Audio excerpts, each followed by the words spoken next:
একটা সজনে গাছের ডাল লাগালে, অনেকে তো লাগায় নাকি? হালেলুয়া। চিনি তো সজনে গাছের ডাল নাকি? লাগাই তো নাকি? কারণ লাগানোর পর তো খানিকটা গোবর আমরা দিয়ে দিই। আমরা আনন্দিত কখনোই জানো যখন দেখি তার থেকে কিছু পোড় বেরোচ্ছে, মানে অঙ্কুরিত হচ্ছে, তাই তো? তখন আনন্দ হয় তো নাকি? Hallelujah, hallelujah.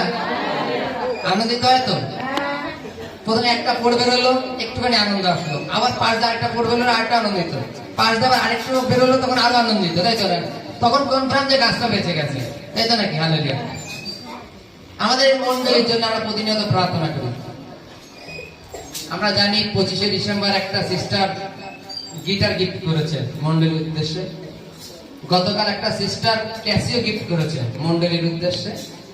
তারা সিস্টার আপাতত তার নাম গুপ্ত রাখতে বলেছে বলে নাম জ্ঞাত করছি না, কিন্তু দিয়েছে।